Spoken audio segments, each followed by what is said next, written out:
এতিয়া আগবঢ়োৱা হৈছে যুৱক যুৱতীসকলৰ উদ্দেশ্যে প্ৰচাৰিত অনুষ্ঠান যুৱকণ্ঠ।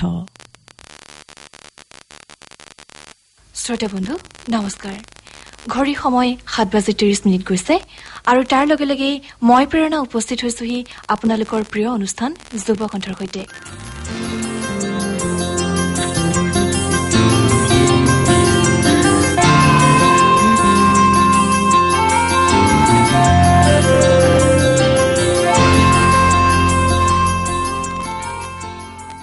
আজিৰ যুৱকণ্ঠ অনুষ্ঠানৰ ষ্টুডিঅ'ৰ মজিয়ালৈ আমি আমন্ত্ৰণ জনাই আনিছো অসমীয়া সাহিত্য জগতখনত নিজৰ সৃষ্টিশীল প্ৰতিভাৰ জৰিয়তে এক বিশেষ স্থান লাভ কৰিবলৈ সক্ষম হোৱা যোৰহাটৰ উপকণ্ঠৰ মালপথাৰ অঞ্চলৰ প্ৰতিভাসম্পন্ন যুৱক ঐশ্বত কুমাৰ বৰাক। আৰু এই মুহূৰ্তত তেখেতৰ সম্পৰ্কে কওঁ, তেখেত কেৱল সাহিত্য চৰ্চাৰ লগতে জড়িত নহয়, তেখেত শিক্ষকতাৰ লগতো জড়িত হৈ আছে। কিন্তু তেখেতে যোৰহাটৰ উপকণ্ঠৰ মধ্য বাঁহফলা প্ৰাথমিক বিদ্যালয়ত তেখেতে শিক্ষকতা কৰি আছে। ঐশ্বত, আপোনাক আমাৰ অনুষ্ঠানলৈ স্বাগতম জনাইছো। ধন্যবাদ। আৰু আমি আপোনাৰ সম্পৰ্কে কিছু কথা ইতিমধ্যে গম পাইছো। আপুনি যথেষ্ট দিন ধৰি সাহিত্যৰ ক্ষেত্ৰখনৰ লগত জড়িত হৈ আছে আৰু বিশেষ আপুনি মাত্ৰাও লাভ কৰিছে। সেই ক্ষেত্ৰত আপুনি সুকীয়া স্থান অধিকাৰ কৰিছে সাহিত্যৰ ক্ষেত্ৰখনত আৰু বিশেষকৈ আপুনি কবিতা ৰচনাৰ জৰিয়তে আপুনি স্থান অধিকাৰ কৰিছে। গতিকে সেই সম্পৰ্কে আজি কিছু কথা পাতিম। কিন্তু পোনপ্ৰথমে জানিব বিচাৰিম আপুনি কেতিয়াৰ পৰা সাহিত্যৰ লগত জড়িত হৈ আছে সাহিত্য চৰ্চাৰ ক্ষেত্ৰখনত? সাহিত্য চৰ্চাৰ ক্ষেত্ৰখনত জড়িত কেতিয়াবা হৈ আছো এই বিষয়ে ক'বলৈ গ'লে, যেতিয়া আমি প্ৰাথমিক বিদ্যালয়ত পঢ়ি আছিলো তেতিয়াৰ পৰাই যিটো মানে কবিতা বুলি ক'ব নোৱাৰি, পদ্য বুলি ক'ব পাৰি, সেইখিনি ছন্দবদ্ধ যিখিনি কবিতা পঢ়িছিলো সেইখিনিৰ পৰা নিজে লিখিবলৈ চেষ্টা কৰিছিলো তেতিয়াৰ পৰা। আৰু তাৰে দুই এটা কবিতা ঘৰৰ জ্যেষ্ঠজনক দেখুৱাইছিলো আৰু তেওঁলোকে প্ৰেৰণা দিছিলে। আৰু তাৰে অলপ সেইখিনি যিখিনি পদ্য বুলি মই উল্লেখ কৰিছো সেইখিনি যিখিনি আমাৰ মৌচাক আছে মেগাজিন বা শিশু সাহিত্য আলোচনী তালৈ পঠাইছিলো। আৰু যেতিয়া তাত ছপা হৈছিলে তেতিয়া মানে ভাল লাগিছিলে মন। আৰু তেতিয়াৰ পৰাই আচলতে মানে গম নোপোৱাকে চাগে জড়িত হৈ পৰিছিলো। তাৰমানে আপুনি সাহিত্যৰ ক্ষেত্ৰখনৰ লগত শৈশৱৰ পৰাই জড়িত হৈ আছে? হয়। নিশ্চয়। আৰু কেনেদৰে আকৃষ্ট হৈছিলে আপুনি ধৰক কবিতা ৰচনা বা কবিতা সৃষ্টি, কেনেদৰে আপুনি আকৃষ্ট হৈছিলে এইবোৰৰ প্ৰতি? মই যেতিয়া পঢ়িছিলো আৰু কিয় ভাগ্য ভাল আছিলে, তেতিয়া আমাৰ যিহেতু তেতিয়াৰ দিনত আমাৰ ঘৰখনত তেনেকে বাহিৰা কিতাপ আলোচনী বৰকৈ কোনো মানে পঢ়া মানুহ নাছিলে বিশেষকে, সেইকাৰণে অনা নাছিলে। কিন্তু ওচৰৰে আমাৰ খুৰা এজনে মৌচাক প্ৰকাশনত কাম কৰিছিলে। তেওঁ যেতিয়া মানে মাহটোৰ মূৰত ঘৰলৈ যায়, আমি মানে বহুত আশাৰে ৰৈ থাকো তেওঁলৈ, আৰু মৌচাক নতুন আৱিষ্কাৰ লৈ যায়। আৰু সেইখিনি পঢ়ি যেতিয়া নামবোৰ দেখো তেতিয়া মন যায় আমাৰো এনেকে ছপা হয় নিজৰ নামটো ওলাওক। তেনেদৰে আচলতে তেনেদৰে আকৃষ্ট হৈছিল বুলি ক'ব পাৰি। আৰু আপোনাৰ এই সফলতা বৰ্তমান পৰ্যন্ত সাহিত্যৰ ক্ষেত্ৰখনত আপুনি তাৰ কৃতিত্ব কাক দিব বিচাৰিব? তাৰ কৃতিত্ব মা দেউতালৈকে যাব। প্ৰথমতে মা দেউতাই বহুত উৎসাহ দিছিলে আৰু বিশেষকে শ্ৰীমন্ত শংকৰদেৱ সংঘৰ সৰুতে মই যোৰহাট জিলাক প্ৰতিনিধিত্ব কৰিছো কুইজত বহুত সৰুতে। তেতিয়াৰ পৰা বাহিৰত যাব লাগিছিলে, বহুত সৰু আছিলো তেতিয়া মই। তেতিয়াও মা দেউতাই কোনো মানে আপত্তি কৰা নাছিলে। তেনেকুৱা বহুত কাহিনী ঘৰখনৰ পৰা আপুনি সম্পূৰ্ণ সহযোগিতা লাভ কৰিছো এই ক্ষেত্ৰত। নিশ্চয়। ঠিক আছে। আপোনাৰ সাহিত্যৰ ক্ষেত্ৰখনত আপুনি কি কি ৰচনাৰ লগত জড়িত হৈ আছে বৰ্তমান? সাহিত্য ক্ষেত্ৰখনত ক'বলৈ গ'লে মই কবিতা চৰ্চা কৰো, কবিতাৰ এজন ছাত্ৰ হিচাপে নিজকে ভাবো। আৰু গদ্য লিখিছো, দৈনিক জনমত প্ৰায় লিখো মই গদ্য পাইছে। আৰু বাকী প্ৰবন্ধ তেনেকে লিখিছো। অলপ দিনৰ আগতে অগ্ৰদূতৰ এটা প্ৰচ্ছদ প্ৰবন্ধ অগ্ৰদূত কাকত ওলাই গৈছে এনেকে।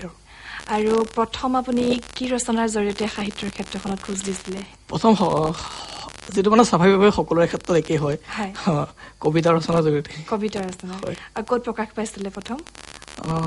প্ৰথম মোৰ মনত নাই, প্ৰথম কেইবাখনতো প্ৰকাশ পাইছিলে। এখন অতিৰথী বুলি আলোচনী আছিলে, তাত কবিতা প্ৰকাশ পাইছিলে। আৰু তেনেকে মোৰ এতিয়া মনত নাই। হয়, নিশ্চয়। আৰু আমি জনামতে আপুনি যিখিনি কবিতা ৰচনা কৰিছে বৰ্তমানলৈকে, বা আপোনাৰ যিখিনি বিভিন্ন আপুনি লেখাও আপোনাৰ বিভিন্ন বাতৰি কাকত বা আলোচনীৰ জৰিয়তে আমাৰ পাঠকে পঢ়িবলৈ পাইছিলে, সেই সম্পৰ্কে জানিব বিচাৰিম। আপোনাৰ বৰ্তমানলৈকে কি কি লিখিছে আপুনি? মই বিশেষকে মানে কবিতা চৰ্চা কৰি আছো। মই গদ্য লিখো, দৈনিক জনমত অৱকাশ শিতানত প্ৰায় মই লিখো।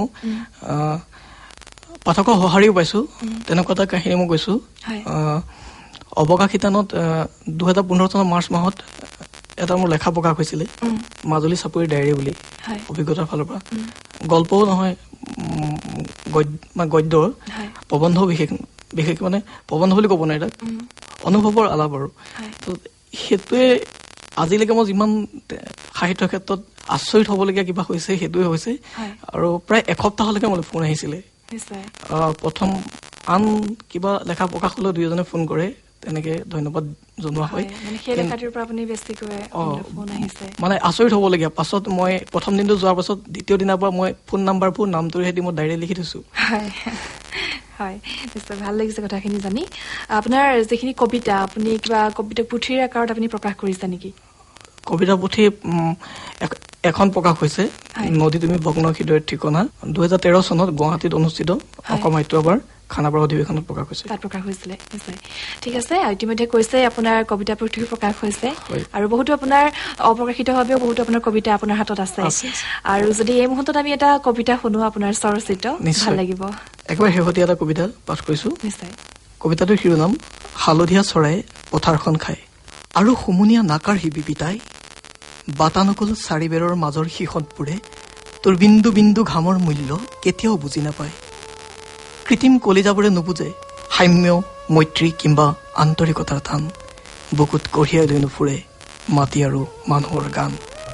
সিহঁতৰ ৰেডিঅ'বোৰত নাবাজে ভোকাটোৰ তৃষ্ণাটোৰ শিশুবোৰৰ যন্ত্ৰণাকাতৰ চিঞৰ বৰষুণত তিতি ৰ'দত শুকোৱা জনগণৰ জীৱনালক্ষ্য ভোগদৈৰ বানত উটি যোৱা খেতিয়কজনৰ খবৰ শেষ হৈ যায় যাওক সোণোৱালী পথাৰ সেউজীয়া গাঁও শুকাই যায় যাওক বুকুৰ মাজৰ নদী সেতু বন্ধা নাও শোষণৰ কুৰুক্ষেত্ৰত কাৰোৰে আহৰি নাই কাৰ বাবেনো কোনে বাদ যায় প্ৰাৰ্থনা কাতৰ মোৰ দুখ নকৰিবি আই দীঘল হাতবোৰে তোৰ লুনিয়া দুচকু কেতিয়াও উদুকি নাপায় তই যে কৈছিলি পথাৰ শইচ মাটি আৰু মানুহক ভাল পাবলৈ জন্মিব লাগিব কিন্তু সিহঁতবোৰ যে তৈয়াৰী পিতাই হালধীয়া চৰায়ে পথাৰখন কুটি কুটি খায় সঁচাই খুব সুন্দৰ হৈছিল খুব ভাল লাগিছে এই মুহূৰ্তত আৰু আমি আশা কৰিছো আমাৰ শ্ৰোতাসকলেও নিশ্চয় ভাল পালে আপোনাৰ কবিতাটি শুনি আৰু ওচৰত আমি গম পোৱা মতে আপুনি দুখনকৈ আলোচনীৰ সম্পাদনাৰ কামতো আপুনি বৰ্তমান জড়িত হৈ আছে সেই সম্পৰ্কে কওকচোন অকণমান শেহতীয়াভাৱে মই জড়িত হৈ পৰিছো ডকচিৰি নামৰ এখন সামাজিক সাংস্কৃতিকমূলক আলোচনীৰ লগত তাৰ আমাৰ টিমটোত উজ্জ্বল পাগম আছে সম্পাদক হিচাপে আৰু যোৰহাট জগন্নাথ বৰুৱা মহাবিদ্যালয়ৰ অসমীয়া বিভাগৰ জ্যোতিৰেখা বাইদেউ আছে জ্যোতিৰেখা হাজৰিকা আৰু মই আছো সহযোগী সম্পাদক হিচাপে প্ৰথম সংখ্যা ওলাই গৈছে ছেপ্টেম্বৰ অক্টোবৰ আৰু দুজন আছে ৰঞ্জন গগৈ পাগাম পৰিচালন সম্পাদক আৰু জিন্তু ফুকন পলি হয় আৰু যেটো ডকচিৰি কথা ওলাইছে হয় ডকচিৰি মানে অৰ্থটো জানিব বিচাৰিম নিশ্চয় যেতিয়া প্ৰথম ডকচিৰি প্ৰচাৰ হৈছিল তেতিয়া সকলোৰে মনত উৎকণ্ঠা আছিল ডকচিৰি মানে কি ডকচিৰিটো মূলতঃ মিচিং ভাষাৰ এটি শব্দ আৰু ডকচিৰি শব্দটো অৰ্থ হৈছে মুকুতাৰ মালা হয় খুব সুন্দৰ আৰু আপুনি স্কুলৰ এখন আলোচনীৰ লগতো জড়িত হৈ আছে নিশ্চয় আচলতে চৰকাৰী প্ৰাথমিক বিদ্যালয় বুলি ক'লে বদনাম এটা আছে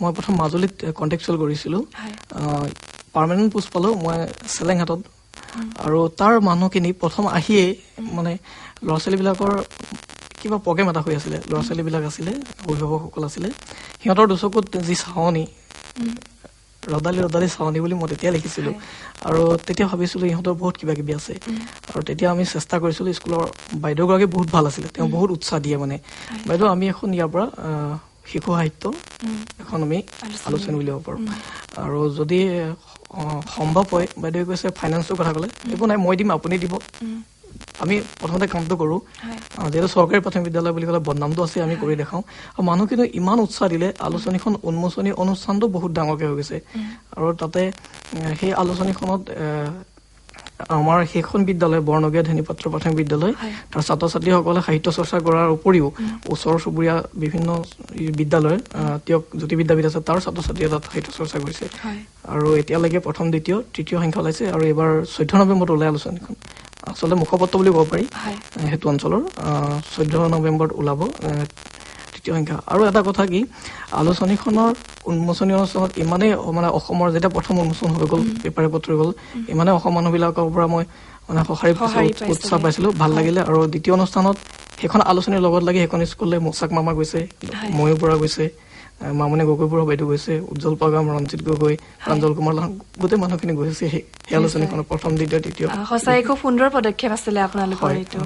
আৰু আচলতে তাৰ জৰিয়তে আমাৰ শিশুসকলে নিজৰ যি প্ৰতিভা বিকাশ কৰিবলৈ তেওঁলোক সুবিধা এটা পাইছে। উচিত আপুনি যিহেতু বহুদিনৰ পৰাই আপুনি জড়িত হৈ আছে সাহিত্যৰ ক্ষেত্ৰখনত, কিন্তু যে আমাৰ অসমীয়াৰ যি সাহিত্য জগত আৰু পাশ্চাত্যৰ যি সাহিত্যৰ জগত নিশ্চয়কৈ কিছু পাৰ্থক্য আছে নহয় জানো? আপুনি কি ক'ব এই সম্পৰ্কে? এতিয়া যিহেতু অসমত যিসকলে সাহিত্য চৰ্চা কৰি আছে আৰু যিসকল অসমৰ সাহিত্য চৰ্চাৰ ক্ষেত্ৰখনৰ প্ৰতিনিধি হৈ বাহিৰলৈ ওলাই গৈছে, আমি তেওঁলোকৰ লগত যেতিয়া কথা পাতো তেওঁলোকে কয় বাহিৰৰ সাহিত্যৰ তুলনাত অসমীয়া সাহিত্য আজিও বহুত পিছ পৰি আছে। আৰু যিহেতু আমি বিশেষকৈ মই ভাবোঁ অধ্যয়ন কৰা উচিত। পাৰ্থক্যখিনি আমি যেতিয়া বাহিৰৰ সাহিত্য পাশ্চাত্য সাহিত্য চৰ্চা কৰিম তেতিয়া আমি নিজে উপলব্ধি কৰিব পাৰোঁ যিখিনি পাৰ্থক্য আছে। আৰু সেইখিনি মই ভাবোঁ অধ্যয়ন যদি থাকে, অধ্যয়ন থাকিলে অধ্যাপক থাকিলে নিশ্চয় আমাৰ অসমীয়া সাহিত্য এদিন জগত উজ্বলি উঠিব নিশ্চয়। আৰু আমাৰ অসমীয়া সাহিত্য জগতৰ কোন কেইজন কবি সাহিত্যিকৰ লেখাই আপোনাক বেছিকৈ মানে অনুপ্ৰাণিত কৰে, কি ক'ব? তেনেকৈ প্ৰশ্নটো সুধিলে উত্তৰ দিবলৈ অসুবিধা হয়, তথাপিও কিছুমান কথা মনত ৰৈ যায়। সৰু অৱস্থাতে ছাত্ৰ অৱস্থাতে মই পঢ়িছিলোঁ তছলিমা নাছৰিনৰ প্ৰত্যাৱৰ্তনখন, অসমীয়া আছিলে। অসমীয়াত প্ৰত্যাৱৰ্তনখন পঢ়ি মই নাজানো মোৰ মনত কি হ'ল, মই কান্দিছিলোঁ এটা দিন প্ৰত্যাৱৰ্তন পঢ়ি। আৰু তাৰপিছতে নৱকান্ত বৰুৱা, তেওঁৰ কবিতা পঢ়িও মই ভাল পাওঁ। তাৰপিছত আপোনাৰ ক'বলৈ গ'লে হিৰুদাৰ কবিতা পঢ়োঁ। এতিয়া সাম্প্ৰতিক সময়ত বহুতখিনি কবিতা মানে আচলতে পঢ়ো মানে অধ্যয়ন কৰা হয়। ডক্টৰ কমল কুমাৰ তাঁতী, বিজয় শংকৰ বন, বিজয় দা, কমল দা, সমীৰ তাঁতী, অনুভৱ তুলসী, তেওঁলোকৰ কবিতাটো আচলতে মানে পঢ়ো বুলি ক'লে ভুল, অধ্যয়ন কৰা হয় আৰু কিবা এটা শিকিবলৈ চেষ্টা কৰোঁ। নিশ্চয়। তাৰমানে আমাৰ আপোনাৰ কথাখিনিৰ পৰা এনেকুৱা লাগিছে যেন আপোনাৰ সাহিত্যৰ চৰ্চা আপোনাৰ শিৰে শিৰে প্ৰবাহিত হৈ আছে, নহয় জানো? কি ক'ব? তেনেকুৱা নহয় কথাটো, চেষ্টা কৰোঁ আৰু মই সাহিত্যৰ এজন ছাত্ৰ হিচাপে নিজকে ভাবোঁ আজি। হয় নিশ্চয়। আৰু আপুনি উপন্যাস কিবা লিখাৰ কাম হাতত লৈছে নেকি? উপন্যাস এখন ক'বলৈ গ'লে মেট্ৰিক দি উঠি যিখিনি আজৰি সময় পাইছিলোঁ তেতিয়াই মই লিখিছিলোঁ। আচলতে উপন্যাস বুলি নহয়, লিখিছিলোঁ। কাহিনী এটা মনত আহিছিলে, লিখি তেনেকৈ থাকি গুচি গ'ল, মই ব্যস্ত হৈ পৰিলোঁ। আৰু যেতিয়া হায়াৰ ছেকেণ্ডেৰী ফলাফল ওলালে তাৰ পাছৰ পৰা মানে মই 2টা কোৰ্চ একেলগে কৰিছিলোঁ, ITI আৰু ডিগ্ৰী। তাৰপিছত ডিগ্ৰী ছেকেণ্ড থাকোঁতে মই চাকৰিও পালোঁ, চাকৰিটো জইন কৰিলোঁ, মানে 3টামান হৈ গ'ল। সেইখন তেনেকৈ পঢ়ি থাকিলে। তাৰপৰা যোৱা বছৰ উপন্যাসখন আকৌ মই চালোঁ, সেইখন অলপ তাত সংযোজন ঘটিলে। আৰু যিহেতু সময় পাৰ হৈ গ'লে বহুতখিনি কিবা কেঁচা কেঁচা লাগে অভিজ্ঞতাবোৰ, এইখিনি পুৰঠ নহয় লাগে নিজৰে। সেইখিনি কৰা হ'ল। 2014 বৰ্ষত সেইখিনি কাম কৰোঁতে ছিজনটো গুচি গ'ল। আচলতে কিতাপ প্ৰকাশৰ এটা ছিজন থাকে। আৰু এতিয়া শেহতীয়াভাৱে উপন্যাসখন প্ৰকাশৰ তেতিয়াই দায়িত্ব লৈছিলে যোৰহাটৰ প্ৰিণ্টল প্ৰকাশনে। উপন্যাসখন তেওঁলোকক মই দি দিয়া হ'ল আৰু খুব সম্ভৱ এইবাৰ তেওঁলোকে প্ৰকাশ কৰিব। আপোনাৰ লিখা সম্পূৰ্ণ হৈ গ'ল? তাৰমানে লিখা সম্পূৰ্ণ হৈ গ'ল নিশ্চয়। আৰু এইখিনিতে আপোনাৰ পৰা এটা গুৰুত্বপূৰ্ণ কথা জানিব বিচাৰিম। নামটো কৈ দিছোঁ উপন্যাসখন, হয়, মধুৰেণ সমাপয়িত নামটো। হয় নিশ্চয়। আমাৰ শ্ৰোতাসকলেও নিশ্চয় গম পাইছে কথাটো, আৰু সকলো আমাৰ পাঠকে পঢ়িবলৈ পাব, নহয় জানো, অতি সোনকালে। ঠিক আছে। আৰু এইখিনিতে জানিব বিচাৰিম যে আমাৰ যি সাহিত্য চৰ্চা, সেই সাহিত্য চৰ্চা মানুহৰ জন্মগত গুণ নে কষ্ট তথা অধ্যৱসায়ৰ ফল? কি ক'ব আপুনি যিহেতু জড়িত হৈ আছে বহুদিনৰ পৰা এই ক্ষেত্ৰত? আচলতে কিবা এটা থাকিব লাগিব, জন্মগত বুলি মই আচলতে নিশ্চিতভাৱে মই কৈ দিব বিচৰা নাই। কিবা এটা থাকিব লাগিব আৰু সেই কিবাটোকে অধ্যাৱসায়ৰ অধ্যয়নৰ দ্বাৰা আপুনি প্ৰতিষ্ঠা কৰিব পাৰি। হয়, ঠিক আছে। আৰু বহুখিনি কথাই গম পাইছোঁ আপোনাৰ সাহিত্য চৰ্চাক কেন্দ্ৰ কৰি। আপোনাৰ সাহিত্য চৰ্চাক লৈ আপোনাৰ ভৱিষ্যত পৰিকল্পনাৰ বিষয়ে জানিব বিচাৰিম এই মুহূৰ্তত। মই যিহেতু পূৰ্বতে উল্লেখ কৰিছোঁ সাহিত্য এজন মোৰ ছাত্ৰ, আৰু সাহিত্যৰ ক্ষেত্ৰখনত যদি কিবা এটা কৰিব পাৰোঁ, সৰুকৈ হ'লেও যদি কিবা এটা কৰিব পাৰোঁ সেয়াই। আৰু ভাবোঁ যিহেতু মই ৰুচিৰ কথা কৈছোঁ, বৰ্তমান সময়ত ৰুচিৰ পৰিৱৰ্তন হৈছে। সাহিত্যৰ ক্ষেত্ৰতো বহুতখিনি বিতৰ্ক হৈ আছে, যিকোনো ক্ষেত্ৰত গদ্য প্ৰবন্ধ কবিতাক লৈ আৰু গল্পক লৈ। তাৰপিছত তেনেকৈ মানে গীতৰ কথাৰ ক্ষেত্ৰতো বহুত বিতৰ্ক হৈয়ে থাকে সময়ে সময়ে, এতিয়া হোৱাৰ সময় আহিছে আৰু। গতিকে এইখিনি হৈছে কি, মানুহৰ ৰুচিৰ পৰিৱৰ্তন ঘটাব লাগিব। আৰু এইখিনি কাৰণে ভাবিছোঁ অধ্যয়নটো প্ৰধান বস্তু, অধ্যয়ন লাগিব। আৰু সেইখিনি নতুন প্ৰজন্মৰ যিখিনি আছে তেওঁলোক আহক আগবাঢ়ি আৰু যিহেতু যোৱাটো বহুতখিনি প্লেটফৰ্ম আছে কাম কৰিব পৰাকে আৰু সাহিত্যৰ ক্ষেত্ৰখনত যোৰহাটে হওক অসমেই হওক তাতে ভাৰতবৰ্ষৰ প্ৰেক্ষাপটত বা বিশ্বৰ প্ৰেক্ষাপটত অসমীয়া ভাষা সাহিত্যক আগুৱাই লৈ যাব পাৰে সেইখিনি কাৰণে আমি চেষ্টা কৰিম হয় ঠিক আছে আমাৰ কথা চলি থাকিব এইখিনিতে পুনৰ এটি কবিতা শুনিব বিচাৰিম আপোনাৰ মোৰ কাব্য সংকলন নদী তুমি ভগ্ন হৃদয় ঠিকনা এৰি কবিতা পাঠ কৰিব লৈছো ভাল পাওঁ বাবেই নিবিচাৰো তোমাক নিবিচাৰো কেতিয়াও মোৰ বাবে তুমি হৃদয়ৰ পদূলি মোক শুৱনি কৰাটো নিবিচাৰো কেতিয়াও মোৰ বাবে তুমি আশাৰ বালিঘৰ সজাটো নিবিচাৰো মোৰ বাবে উৰে ৰাতি তুমি হেৱালি পাশত লাগি থকা নিয়ৰৰ টোপাল শোৱাটো এই পৰো নিবিচাৰো কেতিয়াও মোৰ বাবে তুমি সুখৰ কোটা কঢ়িওৱা শালি কিজনী হোৱাটো নিবিচাৰো কেতিয়াও মোৰ বাবে তুমি ডাৱৰৰ দৰে শুভ্ৰ আৰু আকাশৰ দৰে উদাৰ হোৱাটো নিবিচাৰো মোৰ বাবে উৰে তুষিত তুমি কহুৱা দৰাৰ গাত লাগি থকা ধুকৰিত ফাগুন হোৱাটো এই উৰু নিবিচাৰো কেতিয়াও মোৰ বাবে তুমি গান গালে বৰষুণ হোৱা চৰাইজনী হোৱাটো নিবিচাৰো কেতিয়াও মোৰ বাবে তুমি শৰতৰ পূৰ্ণিমাৰ জোন বাই হোৱাটো নিবিচাৰো মোৰ বাবে উৰেটো বসন্ত তুমি বৰদৈ চিলাৰ আচুৰ সনা নিস্ত্ৰেজ পত্ৰ হোৱাটো এই সৰু মোৰ হলেই যে তুমি পিন্ধিব লাগিব চকুলোৰে শীত হোৱা দুখৰ পোছাক আৰু গিলিব লাগিব যন্ত্ৰণাৰ খলাখল মোৰ হলেই যে তুমি কবিতা পঢ়ি গুচাব লাগিব পেটৰ ভোক আৰু শব্দবোৰেৰে মচিব লাগিব সকলো দুখ নিবিচাৰো সেয়েহে কাষত তোমাক কাৰণ তোমাক যে ভাল পাওঁ মই এটা প্ৰেমৰ কবিতা নিশ্চয় প্ৰেমৰ কবিতা খুব ভাল লাগিলে অৱশ্যে আৰু আমাৰ অনুষ্ঠানলৈ আহি আপুনি ইমান ভাল আমাক কবিতা শুনালে নিশ্চয় আমাৰ শ্ৰোতাসকলেও ভাল পাইছে আমি আশা কৰিছো এইখিনিতে এটা কথা সুধিব বিচাৰিম অৱশ্যে যিহেতু বৰ্তমান সময়ত এটা প্ৰশ্ন উত্থাপন হৈ আছে কবিতা অকবিতাক লৈ আপুনিও এগৰাকী নৱপ্ৰজন্মৰ কবি বুলি ক'ব লাগিব কি ক'ব আপুনি এই সম্পৰ্কত কি ক'ব খুজে আচলতে কবিতা অকবিতাক লৈ মন্তব্য দিবলৈকে অসুবিধা হয় মোৰ নিজৰ দৃষ্টিভংগীৰ ফালৰ পৰা কৈছো মই আগতে বাৰে উল্লেখ কৰিছিলো ৰুচি কথাটো যিহেতু অকবিতাক লৈ অসমৰ প্ৰতিষ্ঠিত কবি বিশিষ্ট কবি নীলিম কুমাৰ যিখিনি যিটো তেওঁ চেফ পোয়েট্ৰি বুলি তেওঁ এটা আন্দোলন বহুত দিনৰ পৰা কৰি আছে আৰু তেওঁ নিজ মুখে এটা কাহিনী কৈছিলে তেওঁ বাহিৰত যেতিয়া কবিতা পাঠ কৰিব গৈছিল তেতিয়া তেওঁ কোনোবা এগৰাকী বিদেশী কবি সুধিছিলে যে অসমত মানে কিমানজন কবি আছে তেতিয়া ক'লে প্ৰায় 2000 তেনেকুৱা কিবা সংখ্যা আছিলে ইমানজন কবি আছে তেওঁ আচৰিত হ'ল তেতিয়াহ'লে অসমখন বহুত ধুনীয়া হ'ব তেতিয়া তেওঁ মনত চিন্তাটো আহিছিলে বুলি তেওঁ উল্লেখ কৰিছে যে মানে 2000 কবি হয় জানো অসমখনতো আজিও হত্যা ধৰ্ষণ এইবোৰ হৈ আছে আচলতে মই যিহেতু উল্লেখ কৰিছিলো ৰুচি কথাটো কবিতা অকবিতাক লৈ যিখিনি হৈ আছে এইখিনিত আমি যদি সময় ব্যয় কৰো এইখিনি কাৰণে আমাৰ সাহিত্যৰ ক্ষেত্ৰত কোনো লাভ নহ'ব আমি আমাৰ কবিতা সৃষ্টি কৰাত আমি যিজনে চেষ্টা কৰি আছে সেইজনে চেষ্টা কৰক যিহেতু সময়ে অকবিতাবোৰ এদিন পাহৰি পেলাব কবিতাবোৰ ধৰি ৰাখিব মানুহে নিশ্চয় ঠিক আছে আমি বহুখিনি কথা পাতিছো আপোনাৰ সাহিত্য চৰ্চা কেন্দ্ৰ কৰি আৰু আপুনি যিহেতু সাহিত্যৰ ক্ষেত্ৰখনত এগৰাকী নৱপ্ৰজন্মৰ প্ৰতিনিধি গতিকে আমাৰ যিসকল উঠি অহা প্ৰজন্ম তেওঁলোকক কি ক'ব খোজে আপুনি আচলতে মই উঠি অহা প্ৰজন্মৰ মই ক'বলগীয়া তেনেকে একো নাথাকে তেওঁলোকক সমনীয়া বুলি ভাবিছো তেওঁলোক আহক আমি অসমীয়া সাহিত্যক অধ্যয়নৰ জৰিয়তে অসমীয়া সাহিত্যক আমি আগুৱাই নিব লাগে আৰু অসমীয়া সাহিত্যক আমি বিশ্ব দৰবাৰত ভাল শ্ৰেণীৰ সাহিত্য হিচাপে প্ৰতিষ্ঠা কৰাত আমি আগভাগ ল'ব লাগে নিশ্চয় বহুখিনি কথা পাতিলো খুব ভাল লাগিলে অৱশ্যে আমাৰ অনুষ্ঠানটোলৈ আপুনি আহিলে আমি আশা কৰো আপোনাৰ পৰিকল্পনাই বাস্তৱ ৰূপ পাওক সাহিত্যৰ ক্ষেত্ৰখনত আপুনি আৰু অধিক সফলতা লাভ কৰক আপোনাৰ সৃষ্টিশীল মনৰ সৃষ্টিশীল ৰচনাৰাজিসমূহ আমাৰ নৱপ্ৰজন্মৰ বাবে হৈ উঠক আদৰ্শ সেই আশাকে লৈ যুৱকণ্ঠৰ ষ্টুডিঅ'ৰ মজিয়াত আপোনাক পুনৰ আন এদিন লগ পোৱাৰ প্ৰতিশ্ৰুতিৰে আজিলৈ আপোনাৰ পৰা ইমানতে বিদায় লৈছো ধন্যবাদ